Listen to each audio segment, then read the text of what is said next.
Toni Braxton slams Oprah for being a fake humanitarian. Toni Braxton and Cindy Crawford have criticized Oprah Winfrey for her questionable behavior during interviews. Toni Braxton recounted how Oprah humiliated her on air in 1998, making her feel insignificant and financially irresponsible. Let me tell you something. The betrayal that happened on that stage shook the music industry to its core. You think Oprah's this angel of media? This beacon of hope for black women? Well, honey, Toni Braxton would like a word. When Toni stepped onto Oprah's stage that day, she thought she was walking into a safe space. A chance to finally clear her name after years of financial rumors tearing her down. Instead, she walked straight into an ambush that would haunt her career for decades. You know, I would get my money and transfer it over to other people. Sometimes it went directly to those people because, for instance, I'm out on the road. I cannot believe what Oprah did to this woman on national television. And the worst part?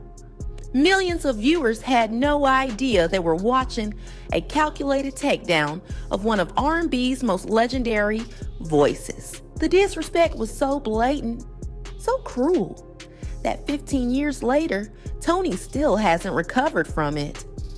You're about to hear the real story of how America's so-called mother of media took a vulnerable black woman at her lowest point and chose to humiliate her instead of help her. I believed in everyone else. You know, I'm trying to master the artistry, the singing, and I'm singing on stage, and I'm on tour for almost a year, and a lot of times, I mean, it's just... So did the people come in your house and actually like going through your things? Yeah. And trust me, this goes so much deeper than just one bad interview. Let me break this down for you. Toni Braxton wasn't just some random celebrity. She was a powerhouse. 7 Grammys, over 70 million records sold worldwide. That voice, iconic. That talent, undeniable. Unbreak My Heart alone dominated the charts for 11 weeks straight. This woman was the definition of music royalty. But behind those sultry ballads and that velvet voice, this billionaire guy, called my agent and was like, I need for Toni Braxton to come and do a private show, just a private show, me and my girl. My agent called, you want to? I'm like, okay, where is he? He said, Italy, yes, I'm going to go. Toni was drowning in financial quicksand.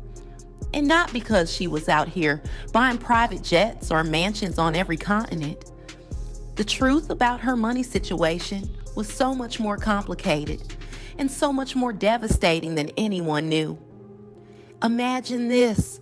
You've sold over $170 million worth of albums for your record label. Your songs are playing in every home, car, and radio station across America. It was just hard for me because I wanted my sisters to be successful because they were so talented. But to be fair, on LA and Babyface side, I am 10 years older than Tamar. And 5 years older than my very next sister in line after me, Tracy. People think you're swimming in money, but the reality? You're making less than 35 cents per album. 35 cents. Let that sink in for a minute. The math is sickening. Toni was the face, the voice, the talent behind all those platinum records. But the money? That was flowing straight into the pockets of executives at Arista Records who were sitting back doing nothing while Toni poured her soul into every note. Okay. And apparently they broke up. He did something bad. And he wanted me to sing Unbreak My Heart, just to the two of them. Really? Yes. Can you sing Unbreak My Heart? Just one song. Sing it to my girl. And she forgave him. She wasn't just getting pennies on the dollar. She was getting fractions of pennies. And that's not even the worst part. Her contract was so predatory that she had to pay back all the costs for making those albums. The studio time, that came out of her pocket. The marketing, her responsibility. The music videos that made the label millions. Guess who was footing the bill for that too? It was highway robbery in broad daylight. Dressed up in illegal jargon. So a little scary. I'm going there thinking, oh, just my heart a little pericarditis and everything. No, you have blood clots. So very fortunate, very lucky they diagnosed it early. And industry standard practices that have been bleeding black artists dry since the beginning of the music business. By 1998, Toni had finally had enough. She filed a lawsuit against her record label, a brave move that could have ended her career right then and there. And shortly after, she was forced to file her first bankruptcy.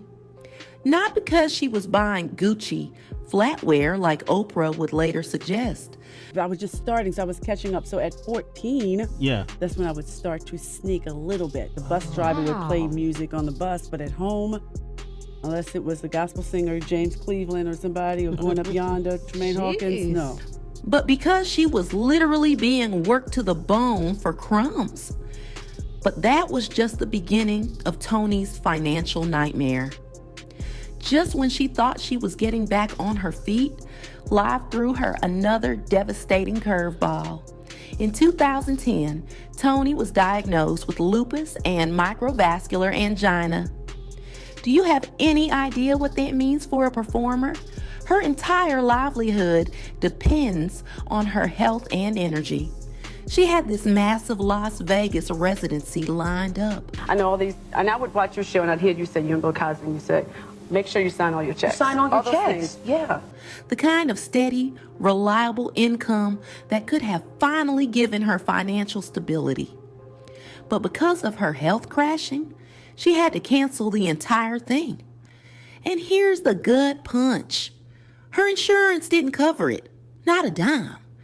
So now she's sick, unable to work, and watching her one chance at financial recovery disappear overnight.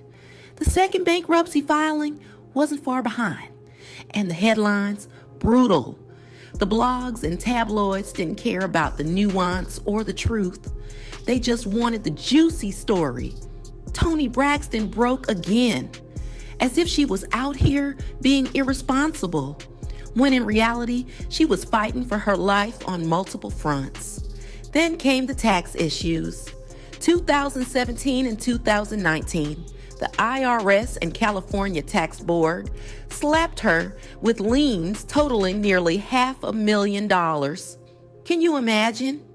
You're sick. You can't work consistently. You're trying to provide for your family, and the government is coming for what little you have left. This is the reality Toni was living in, not some celebrity fantasy of excess and poor choices. This was a hardworking Black woman being crushed by a system designed to extract every drop of talent while returning as little as possible. And through all of this, Toni remained the primary breadwinner for her entire family. Her sisters, except Tamar, wouldn't even perform without being paid up front. Think about that pressure, that weight on one person's shoulders. So when Oprah's team reached out offering her a platform to finally tell her side of the story, of course Toni jumped at the chance. This was Oprah after all. The woman who had built an empire on empathy and understanding.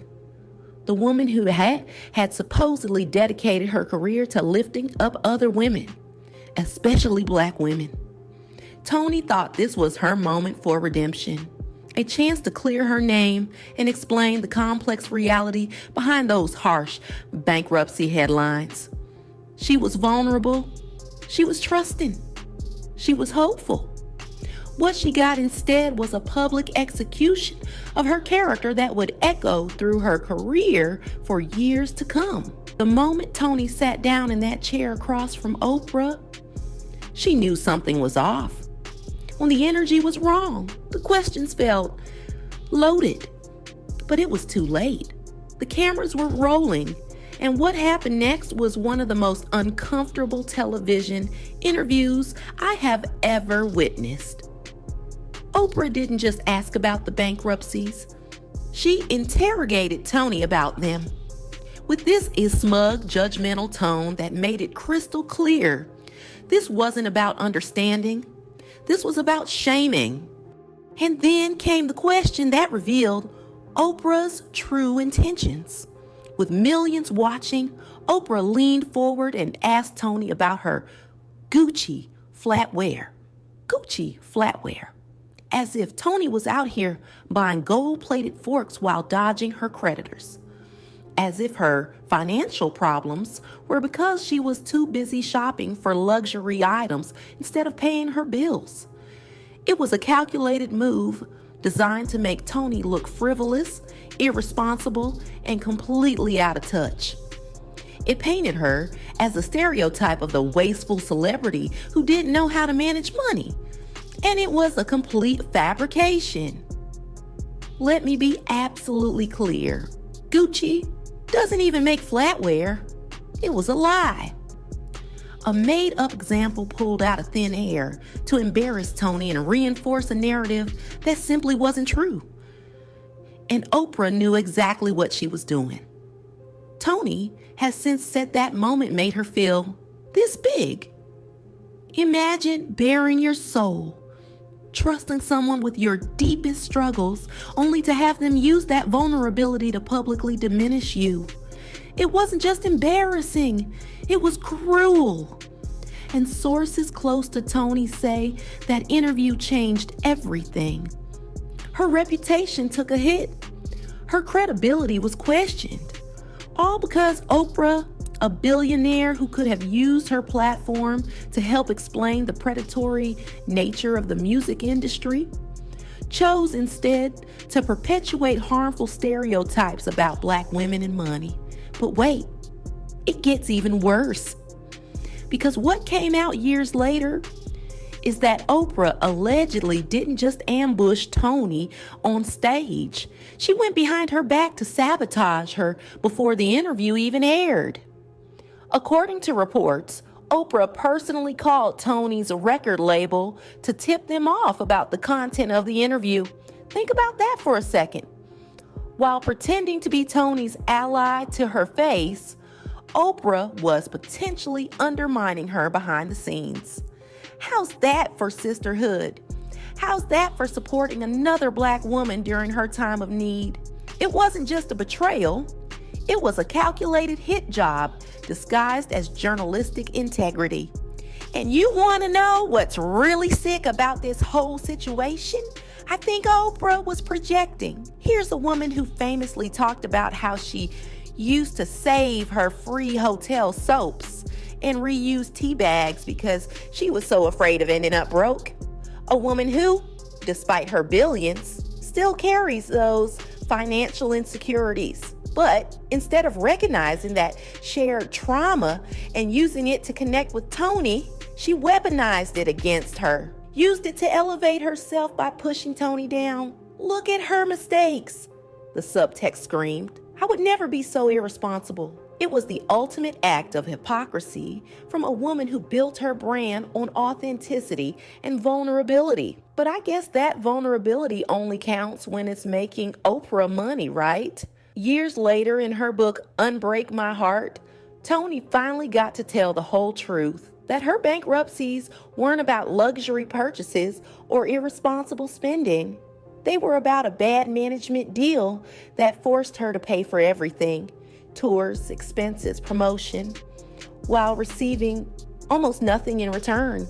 She wrote about how the interview with Oprah was one of her biggest regrets, how it magnified her struggles instead of clarifying them, how it painted her as something she never was. And to this day, Oprah has never apologized, never acknowledged the damage she caused, never used her massive platform to correct the record. But Toni isn't the only one waiting for that apology. Monique, another incredibly talented Black woman who had her own confrontation with Oprah, has spoken out about this pattern. She pointed specifically to the Toni Braxton interview as evidence that Oprah has a history of demeaning Black women on her platform. When you saw what she did to Toni Braxton, Monique said, letting the implication hang heavy in the air. The pattern was clear and disturbing. So what does it all mean? Why am I telling you this story 15 years after the fact? Because the damage Oprah did that day continues to echo through Toni's career. Because patterns of betrayal and hypocrisy should be called out. no matter how powerful the person responsible might be. And because Toni Braxton deserves justice, comment below. Does Oprah owe Toni a public apology? Do you recall that interview and its undertones? I'm curious about your thoughts. Toni Braxton is a survivor. Despite industry obstacles, Oprah's public takedown and health issues that could ruin most careers, she's still performing and sharing her incredible voice. The saddest part? Toni went to Oprah for understanding and to reclaim her narrative. Instead, she became entertainment. Her pain transformed into spectacle for ratings. That feels like the opposite of what Oprah claimed her show was about. It feels like exploitation, not elevation. I understand television is a business. Interviews need to be compelling. But there's a line between tough questions and humiliating guests, between seeking truth and orchestrating shame. Oprah didn't just cross that line with Toni Braxton, she sprinted past it.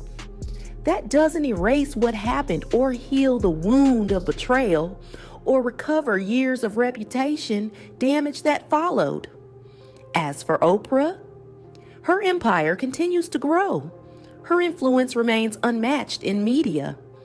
But beneath the accolades, there's a growing list of people, particularly Black women, with stories about the gap between Oprah's public persona and her private actions. I hope someday Oprah acknowledges the harm she caused.